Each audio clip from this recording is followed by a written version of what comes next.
Okay, guys, welcome back. Quick reminder as well.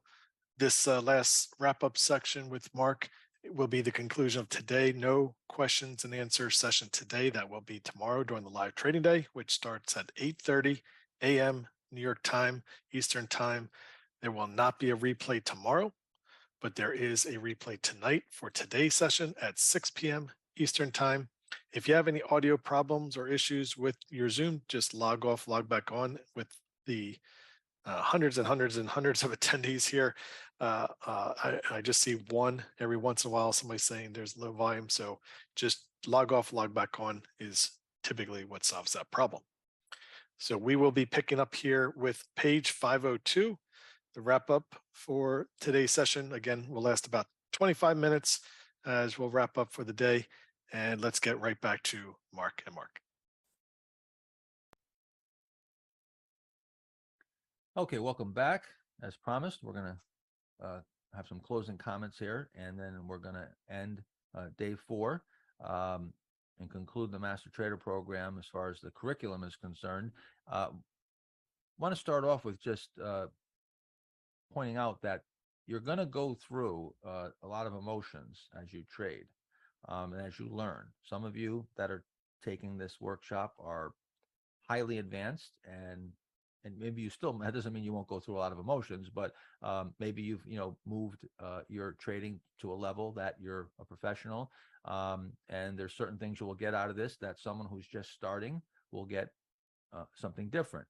But all of us go through, certainly as traders, we go through some heavy emotions, especially when you start moving the size up and there's money on the line, and serious money on the line. We live as a stock trader, we live in between two emotions constantly, and there's the reason why all this that I put together and brought to you is to create a discipline and rules to be able to live between this indecisiveness and regret, these emotions where should I buy, should I sell, should I hold, right? That's always the question in your mind, and then you sell, and or you don't buy, and I should have bought it. Stock takes off and you didn't buy it. I should have sold it. You hold the stock, it goes lower. I should have held. The stock goes higher. You sell it and it goes higher. You cut your loss. Some people say I should have held. They cut the loss. Turns around, goes back up. So these emotions are very damaging. And they will. This is what you want to eliminate. You want to eliminate all these should-haves and have a set of rules that the result doesn't justify the means. That like I showed you in post analysis, I had some trades where I lost 15%, but I stuck to my plan perfectly. That was a great trade. There was other times where I made money. It was a terrible trade because I sold way too soon, right? So I have rules, right? And then I go back and I look at what I did. Did I stick to my plan? Okay, but now maybe that wasn't the greatest plan. I gotta revise my plan. And now I go back in with a new plan, but I stick to that plan. Okay. And so there is no I should have. I'm executing. You're never gonna trade perfectly. You could only perfectly trade your plan. You're never gonna trade perfectly, almost never. But you can perfectly stick to your plan, and that's the key. And you constantly update and revise that plan. We fail. The reason why we hold stocks, people hold stocks and then they go back down and they give up their profits. They don't nail down profits. They don't compound the way they should, is because we fear that we're going to be wrong. All right. We fear that more than losing the money, than giving the money back. So we're at a profit and you don't take the profit because you're afraid it's going to go higher and you're going to be in regret. Once again, regret. So you get indecisive. The reason why traders don't cut their loss is because they not only fear that they're going to be wrong, but they fear they're going to be wrong twice. Because when a stock goes down, you're wrong. You're already wrong, right? If you sell it, that's admitting you're wrong, right? That's taking the loss. So now you take that loss, but there's a compounding factor, because you not only don't want to be wrong and you're avoiding that, but there's the fear that it'll turn around and go up. And every one of you can relate to this, right? When you sell a stock at a loss, the first thing in your head is this thing going to turn around and make a jerk out of me, and am I bottom tick in this stock? and it turns around and goes up and takes off, and you got shaken out. So now you're wrong a second time. You're wrong twice, and that's why it's so difficult for people to take losses, because there's this compounding emotion. And you've probably seen this. I think I've tweeted this a bunch of times. When you're down, you should sell, but you're fearing that it's going to turn around and go back up. So you hang in there. And this is where maybe you even cut your loss, but this is where we go back to the saving bets. So now it hits your stop and you should sell, but that vacillating, and you go, well, maybe I'll give it just a little bit more, give it to the end of the day, give it a couple more percent. This is where, just like the poker player who throws in, I know this is a crappy hand, but I'm going to give it a shot here. I'm going to, take a shot with king 3 here against this raise and just call one bet. It's never just one bet. It's never just one time. It's never just this one-time moment. That's why it's important that you have rules and all these emotions. This is what you neutralize, and you're able to operate under pressure. Same thing on the upside, knowing we should sell, but we're afraid it's going to go higher. So now what happens? We get caught in the downdraft and we end up giving up these, even maybe even it just, we still sell it and we take a profit, but now we've made less than we could have, and saving bets, right? We're not saving bets again. We're giving up $1 here, $1 there, a couple dollars here. When it all comes down to it, it all adds up. It all adds up. Let me show you how illustrate how psychological trading is. So you bought a stock, right? And after you sold the stock, okay, soon after it sold off, you bought it, and soon after it sold off, so you cut your loss and you took a $5,000 loss on the trade. You can use any number. If you trade smaller, it could be a smaller number or a larger. So in this example, you took a $5,000 loss. Let's just call it 5% stop. But then the next day, the stock takes off and soars, and you would have made $25,000. Put yourself in that position. How would you feel? How do you feel about that? Right? Probably not very good, right? You'd feel like, that loss, you wouldn't feel so good about that loss, right? But now let's take the opposite. And the next day, you took that $5,000 loss. The next day, the stock gaps down and you would have lost $25,000. Now, how do you feel? Completely different, right? Now you feel good. That $5,000 loss feels great. You feel like you got a bargain now, right? Nothing changed. You still have the $5,000 loss. This is what you have to fight at all times, and why you have to have rules. And Monday morning quarterbacking has to be taken completely out of the equation, because it doesn't matter. It doesn't matter what it does the next day. The result does not justify the means. All right. So you have to have rules. We're giving you the rules. Show you something else here that I love to point out. So what I always ask traders when they don't want to take losses, or they hold on to a stock or they vacillate, is, what is the difference that if you bought a stock at $100, and it comes down and it goes down 20%, and you hold in there, stubbornly, waiting for it to come back, let's say from 80 back to 100.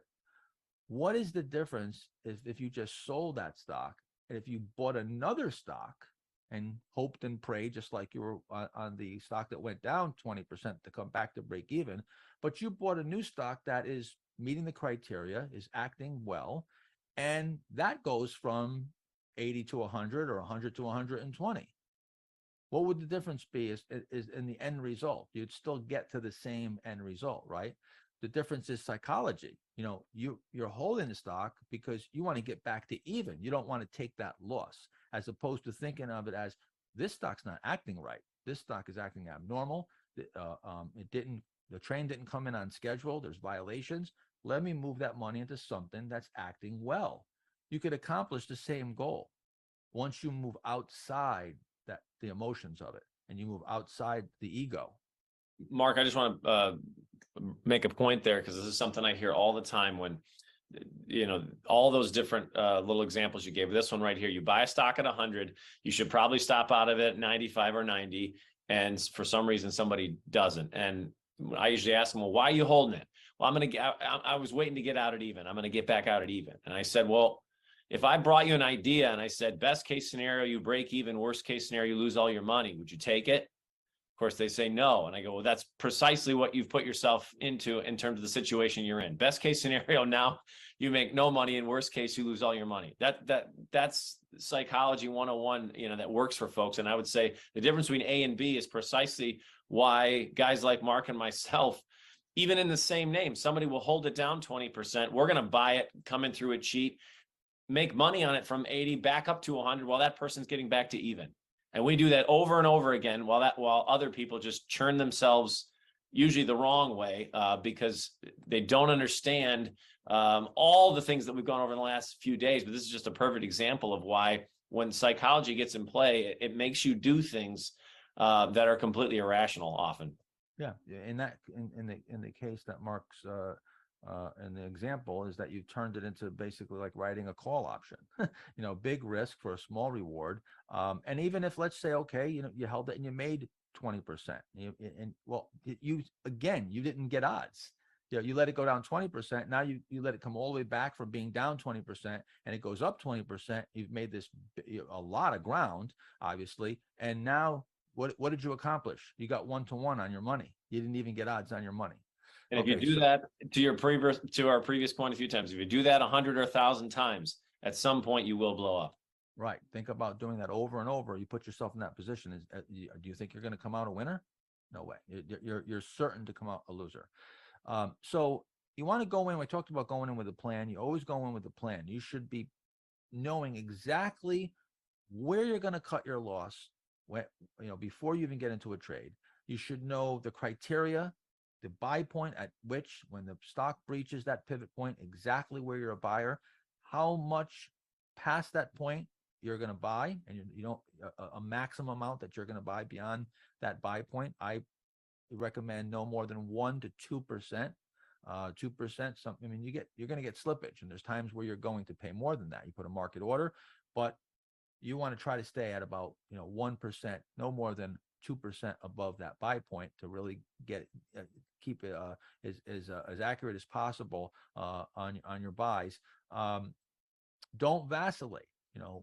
Execute that plan. Whatever that plan may be, it might be a terrible plan, but you're only going to know that in hindsight. So execute the plan. So now you have a reference point. You can go back and judge the plan, and then if you want to improve the plan, yes, you're going to be constantly revising your plan, I assure you, until you do this for a long time. And even after that, there's going to be some revisions. Avoid audibles. This is really important. Do your work prior to the market open. I do my work the night before. When the market opens in the morning, I already know which stocks I'm looking at, the buy points, everything's laid out for me. It's just all about execution. I don't all of a sudden in the middle of the day, a stock pops up on the TV or some idea, someone calls me up and gives me an idea, and all of a sudden I'm buying the stock off and shooting off the hip. No, do your research, come in with a plan, and avoid audibles. Audibles are making decisions off the cuff, shooting from the hip, intraday, in the middle of the day while trading's happening, while it's emotional. Remove all that emotion. You've got to come in with a plan and know exactly what you're gonna do under every circumstance. Once you're out of the trade, okay, there's getting emotional. When we first started trading, and when I had a small office, I had a couple of guys that were trading with me that I was training. There were more broken phones and broken monitors and keyboards and furniture than you could ever imagine. We used to call it the graveyard. It was all broken stuff in a corner. I said we should come up with a line of rubber keyboards and screens and stuff where traders can beat them up, like one of those squeeze dolls. But what I used to always tell everybody is, look, if you want to be emotional and you made a bad trade and things, wait till the trade's over. Stay cool, execute your plan, get out of the trade, and then you can cry, scream, yell, do whatever you have to do after, and then look at it objectively later on. Always conduct post-analysis. In the beginning, you should be conducting it often, and looking for those common denominators. Keep a journal. right? You should keep a journal every day. You can write down what you're thinking, what your plan is. The more you can put into that journal, the better. And main thing is you got to know the truth about your trading. You got to start with digging into your own numbers, seeing where you are, because then you can know your starting point and bridge the gap from where you want to be, and maintain. Once you start understanding those numbers, build that wall and maintain the integrity of your personal bell curve, which means always thinking risk versus reward, skewing that bell curve to the right, and managing the risk in relation to the reward. Contingency planning, you should have a contingency plan for everything. I have a plan for virtually everything that can happen to me in a trade. If my internet goes down, I've got a plan for virtually every outcome you could possibly imagine. I don't want to get long-winded here, but I told this story many times before. Back when I was trading in the early 90s, all my systems, everything went out. Long story short, I was in Connecticut. The office was in California, but they had a satellite office in New York City on 110 Wall Street. I jumped in my car. I drove to New York, went up the elevator, knocked on the door. What's going on? A meteor or asteroid, whatever you want to call it, in space hit the MCI satellite and knocked out the whole system. And I had positions on and could not sell them.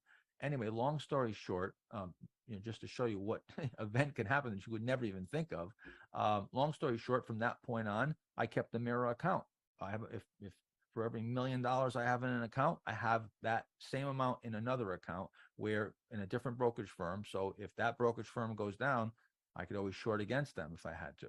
So again, you should have a plan for, and this is the disaster plan.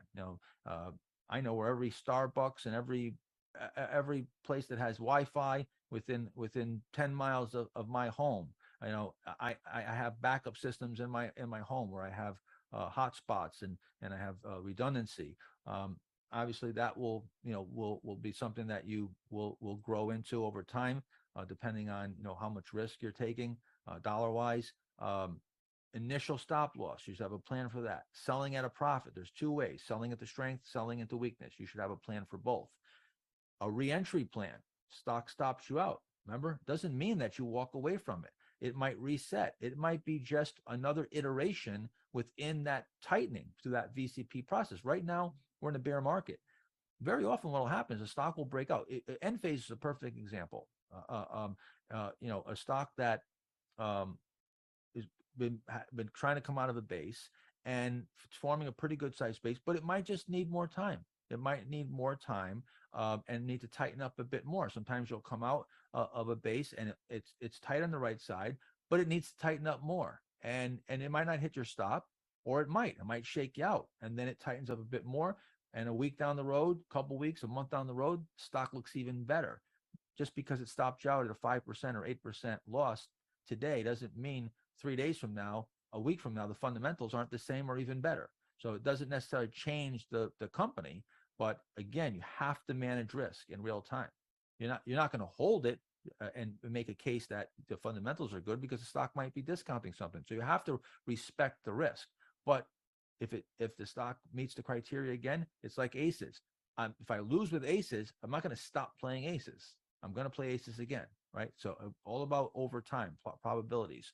And here I'm going to end with this last really, really important. These are two questions that you should always think in terms of and ask yourself before you make any buy and sell decision, especially when you're new at this. When you're new at this, you want to really be selective, all right? And you just don't have the skill to make mistakes and trade your way out of mistakes and to bend the rules, because you haven't yet even really learned the rules and gotten really disciplined with the rules.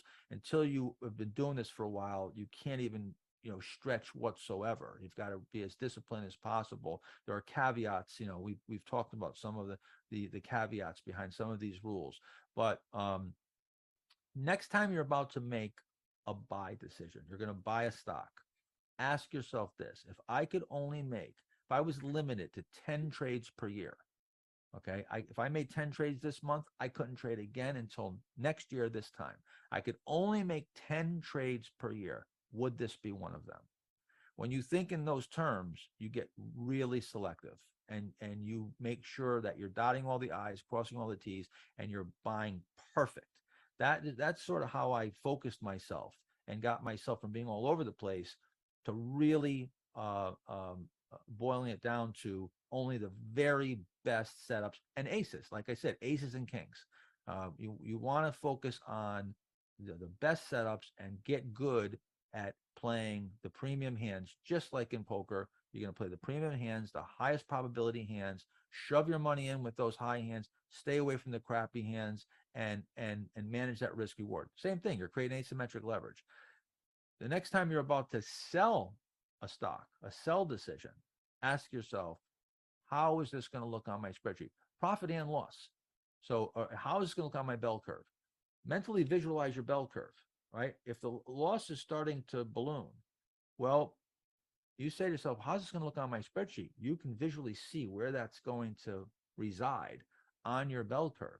And I assure you that that will put the trade into perspective, as that will force you to think risk versus reward. On the profit side, you have to think, where is this going to reside? I mean, if your losses are averaging 6 or 7%, your batting average is 40%, and it's on the right side and it's a 3% gain, well, like those aren't profits that are going to pay for the risk, right? But if it's way out the right, it's a 40% gain. You know, your average gain is 12, and you're way to the right. Well, you know that's going to improve. That's going to improve your average gain. That's definitely what you're trying to accomplish. That's something you want to protect. That's something that's a gain that's a really good size gain, right? So now you put that into perspective. When you think in these terms, the math, the spreadsheet works its way into your trading, and you're going to make better or accurate decisions, better risk reward decisions. You'll never think, I assure you, after this risk management section, and if you paid attention here and this mind-blowing math, you will never think about trading the same ever again for the rest of your life. I will be in the back of your head. This information will be in the back of your head forever. I promise you that.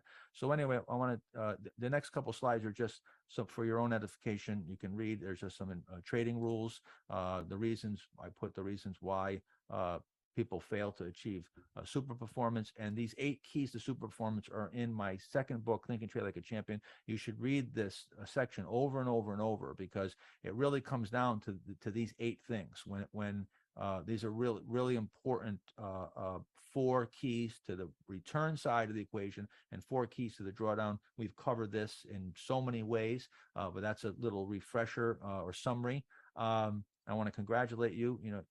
You made it. This is like a huge boot camp and a big undertaking. There's a lot of information. I hope you took a tremendous amount of notes and you've learned a lot. We're going to try to put this into we are going to put this into practice tomorrow, but we can only put it into practice if we get the stock setups.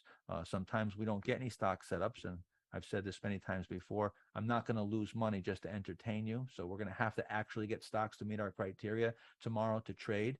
I'm sure Mark will say the same thing. And if we can get the setups, we're going to do some live trading. Bob, sometimes, when we have a market that we don't see a lot of setups, he comes on. There's been years where he does intraday trading just to apply the same rules and tactics. So we'll be going over MarketSmith. We got a lot, so get some rest, and then we'll reconvene tomorrow. Mark, thank you very much. It's been a long 4 days of curriculum. Appreciate you. Thanks for having me. Obviously, it's been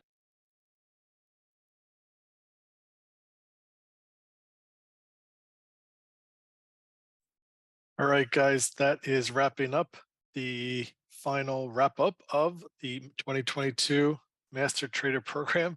And day 4 of the curriculum will have a replay tonight, open room, 5:30 p.m.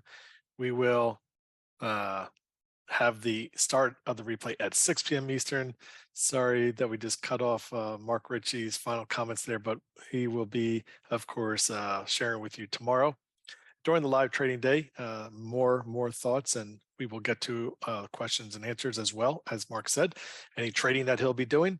But we'll start at 8:30 with his pre-market routine, same login credentials, same Zoom process to get on, and Mark's screening process will be discussed there, as well as the two segments that the daily routine and the putting it all together. We'll go over that too. So have your workbook handy. And last but not least, again, with regard to the Minervini private access, I do have a bunch of you that have been asking questions, sending emails in. So do that. It is really where you'll see tomorrow basically what is Minervini private access, what's going on every day in the office behind the scenes, the output of which is the alerts that you get from Mark real time and the posts and all the trade recommendations. So we don't want to really take a lot of time to be discussing that. That's not the purpose of you coming here to learn from. So we do ask you to send me an email. I'm happy to call you, talk to you about the private access in more detail. A lot of you, of course, are already private access members. In fact, about half of the attendees are already private access members. I do see a lot of comments here. Appreciate that you guys are really enjoying it. Piranha, third year here. I know a lot of people are here as alumni as well. So we certainly appreciate you and the commitment and the dedication for having to do what it takes to become a top trader for yourself. And I know in Piranha's case here, he just shared that he had achieved triple digits in the 2020 and 2021. And this year he bypassed the majority of this bear market as a result of what he learned from Mark. So everything he is very grateful for. I spotted that note. Also on Twitter, you can tweet, share, tag Mark, post whatever your thoughts are about the event.